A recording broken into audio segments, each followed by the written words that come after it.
القصة بتبدأ في لوس أنجلوس. واحد غامض بيجهز ترسانة أسلحة وشكله ناوي على مصيبة سودة. المشهد بيروح على لا مؤاخذة نادي ليلي. صاحب النادي لو مؤاخذة برضه اسمه سالي، وسالي بيزعق جامد عشان واحدة من اللي بيشتغلوا أخدت بريك صغير من غير ما تقول له. سالي بيروح بيته وفجأة واحد ملثم بيشله بسلاح كهرباء وبيخطفه في ثانية. بعدها بنتعرف على ضابط شرطة اسمه جاكسون، كان قاعد بيهزر مع زميله وفجأة بيتخطف برضه من نفس الملثم اللي بيرش غاز مسيل للدموع في عين زميله وبعدين هرب زي البرق. بنشوف راجل تاني قاعد في كافيه قريب بيتفرج على الاخبار وان في سلسله خطف في المدينه بتحصل. كوجان قلبه بيوجعه وبيقلق قوي، بيقوم يسيب الكافيه بسرعه بس حاسس ان في حد بيراقبه زي الظل. كوجان بيطلع السكينه عشان يحمي نفسه، لكن نفس الشخص الغريب بيسعقه بالكهرباء في لحظه وبيسحبه زي كيس الزباله. وبنيجي على الضحيه الجايه، شاب صغير اسمه كريستيان، شايفينه خارج من البار متاخر بالليل. وبعدها بنقابل كيلي مورفي بتتخطف برضه بنفس الطريقه البشعه بالصعقه الكهربائيه. بنلاقي في المشهد اللي بعد كده كل اللي اتخطفوا محشورين في اوضه واحده ضلمه ومربوطين في اعمده وراسهم متغطيه باكياس زي الاسرى. بعد لحظات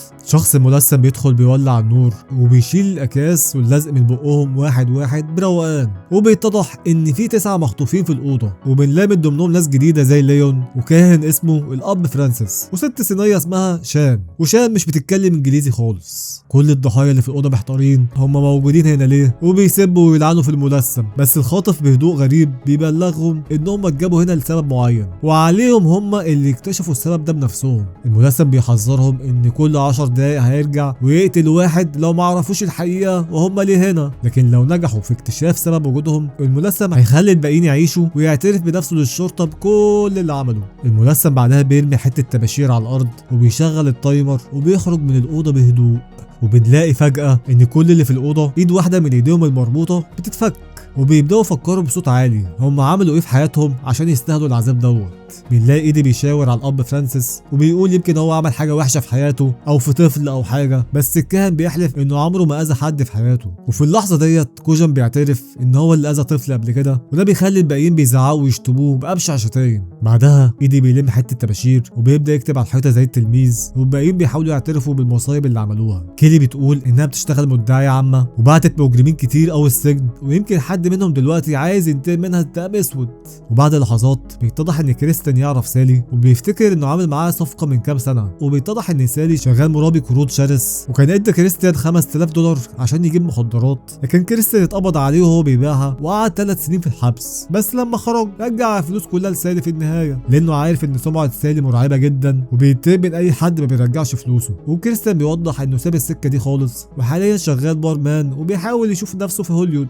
بنلاقي التايمر بيخلص والملثم بيدخل الاوضه زي الشبح وبيسال عرفتوا انتوا ليه هنا ولا لا.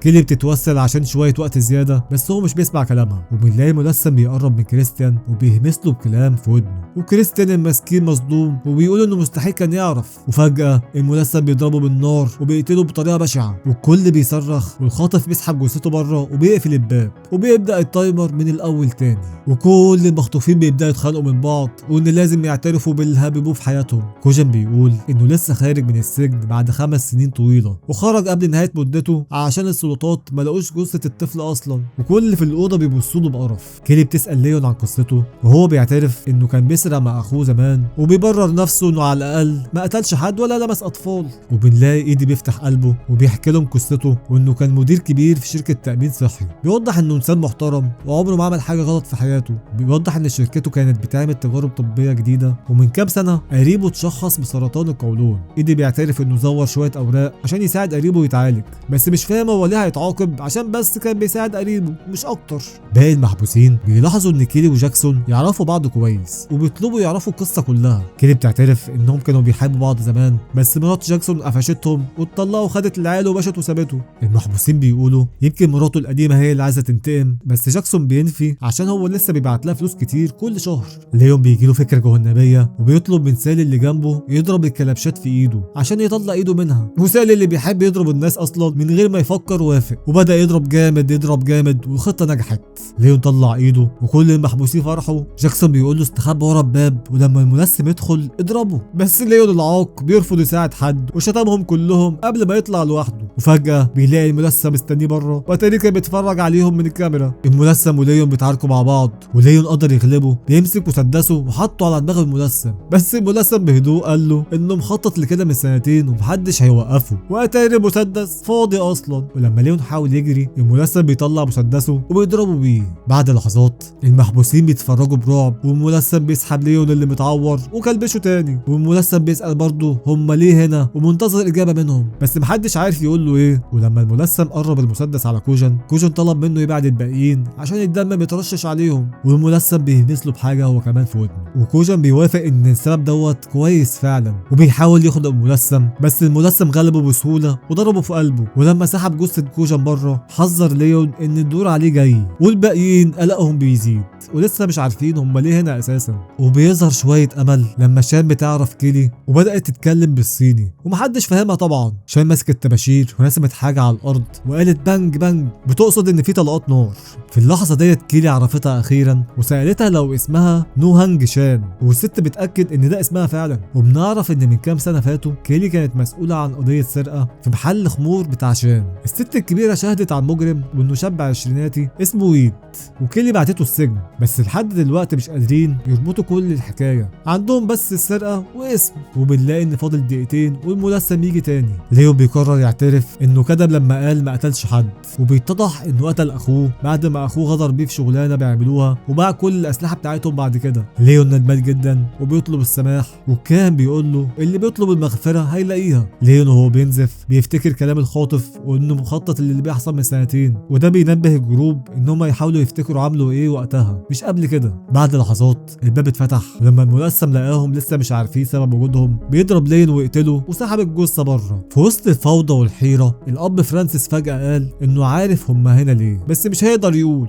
عشان سمع الكلام دوت في اعتراف حد وعلاقته بربنا اهم من حياته. سالي بيحاول يقنعه، وكيلي بتهدده انها هتقتله، بس الكاهن بيرفض يتكلم برضه. ايدي اقترح ان هم لازم يكتشفوا لوحدهم من غير الكاهن، وطلب من الكل يعترف بأسوأ اسراره، وكل واحد فيهم بيبدا يقول حاجات بشعه عملوها، بس الاب فرانسيس بيوضح لهم ان هم ماشيين في السكه الغلط ومش هو ده الصح، ويقصد ان كل اللي هم بيتكلموا فيه ملوش علاقه بسبب وجودهم هنا. وبيبدا يلمح لهم، بيقول ان ويد مش هو اللي سرق اصلا المحل بتاع ست الصينيه. وكيلي بتعترض وقالت ده مستحيل لان شان شهدت عليه وكان في ادله قويه. وايدي بيخمن ان في حد في الاوضه اعترف للكاهن، وبيشك انه كريستيان اللي اعترف له، والكاهن بالفعل بياكد كلامه. وبنعرف ان كريستيان هو اللي سرق المحل عشان يسدد دينه لسالي. سالي بترفس جدا وانه ليه يموت عشان ادى القرض الواحد، وان ده مش سبب يخليه يتخطف ويموت.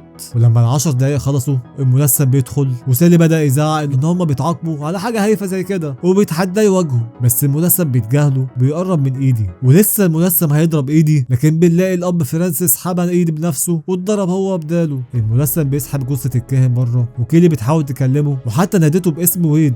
الملثم وقف لحظه وقال له ما اسموش ويد، وبيخرج من الغرفه. وبنلاقي التايمر بيبدا تاني، وجاكسون بيوضح ان اكيد الملثم يبقى قريب لويد، بس كيلي بتقول ان مفيش حد قريبه حضر المحاكمه ومش فاكر حد اصلا عشان القضيه قديمه. وبيتضح ان ويد دخل السجن من 5 سنين، وجاكسون مستغرب لان الملثم مخطط للحكايه ديت من 2 سنين بس. في اللحظه دي سالي افتكر حاجه، وان كريستيان لما خرج من السجن ما كانش لسه معاه فلوس، واكيد مستحيل يسرق المحل من غير سلاح. سالي بيفتكر برضه ان ليون باع الاسلحه بعد ما ليون قتل اخوه، وبيشك ان ليون هو اللي باع المسدس لكريستيان، وده بيفسر ليه هم هنا، بس لسه مش عارفين ايه علاقه كوجن وايدي وجاكسون بالقصه ديت. بنلاقي التايمر خلص تاني، والملثم دخل بيدي لشان ورقه مكتوب عليها بالصيني. الست المسكينه وقعت على ركبتها وبتعيط وتعتذر بيأس، بس الملثم ما رحمهاش وضربها بالمسدس وقتلها بوحشيه. بتترعب من اللي حصل وبتتوسل للملثم يسيبها عشان عندها ابن صغير ومحتاج لامه. الملثم بيسالها بسخريه انت اخر مره قعدت مع ابنك امتى؟ وهو دايما مع مربيه ومش بيشوف وشك،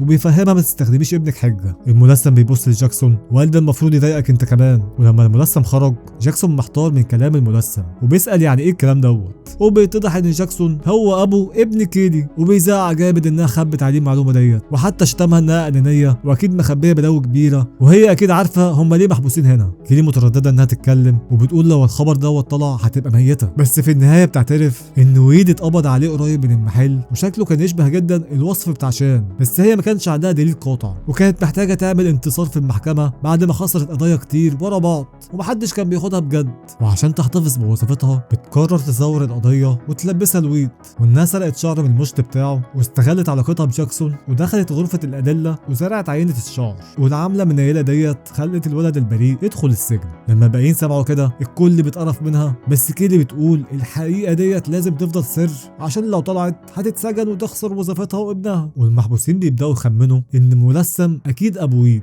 وانه عايز ينتقم لابنه. بيبداوا يتوقعوا ايه اللي حصل لويد بعد السجن، وبيفترضوا انه اتقابل مع كوجن اللي دخل السجن برضه من 5 سنين. بنلاقي ان التايمر بيجري بسرعه ولسه مش عارفين علاقه ايدي بالقصه كلها. وبعد لحظات الملثم بيدخل، ولما ما قدروش يدوا اجابه كامله قتل سالي بوحشيه. ولما الملثم خرج ما فضلش غير كيلي وجاكسون وايدي، وقلقهم وخوفهم وصل لاخره. ايدي فكر في حاجه، وان قبل ما كوجن يموت كان بيطلب من الملثم يبعد الناس عشان الدم ما يترشش عليهم، وانه خايف يموتوا من دمه. ايدي خمن ان كوجن كان عنده ايدز ويمكن قابل ويد في السجن وعداه، والباقيين بيقولوا ده اكيد كلام فاضي. بس ايدي شرح ان شركته كانت بتعمل تجارب علاج لمرضى الايدز عشان يطولوا عمرهم، والكلام دوت كان وقت ما ويد خرج من السجن. وبحسب سياسه الشركه كان بيترفض اللي عندهم سجل اجرامي او تامين مش مناسب. وايدي بيوضح ان يمكن هو اللي رفض طلب ويد بسبب السجل بتاعه، وعشان كده ابو ويد بدا يخطط للانتقام منه وقت ما ابنه مات فعلا. فجاه الملثم بيدخل تاني وسال عرفته الحقيقه ولا لسه. ايدي بيحكي له كل اللي اكتشفوه، وبنلاقي ملثم شال القناع وبيعرفهم ان ابنه كان شجاع جدا، وان كل واحد في الاوضه ديت كان يقدر يمنع موته. الملثم بيقول لهم ان كل اللي عملوه له عواقب مهما عدى عليه الزمن. وبنلاقيه بيدي كيلي المفتاح عشان تفك نفسها والباقيين، وبيقول لهم ان الشرطه جايه في الطريق. بس كيلي بعد ما فكت نفسها بتهجم عليه فجاه وبتسرق منه المسدس. بتقول ان الحقيقه ديت لو طلعت حياتها هتبوظ وهي مش هتسمح بكده، وبتضرب العجوز بالنار، وبعدين ضربت ايدي وجاكسون وقتلتهم فورا. بيتضح ان الراجل العجوز لسه عايش لانه لابس دراع الواقي الرصاص. بيقول لكيلي ان الكل شاف الفيديو دلوقتي وهيعرفوا مين هي كيلي مورفي الحقيقيه، وكيلي مش مهتمه وراحت ضربته في دماغه مباشره. وفي المشهد الاخير كيلي بتخرج من المكان وبتلاقي الشرطه وسط المبنى. قدرت تهرب منهم شويه، بس واضح ان هي مش هتهرب من العواقب ابدا عشان كل اللي حصل بسبب عمايلها.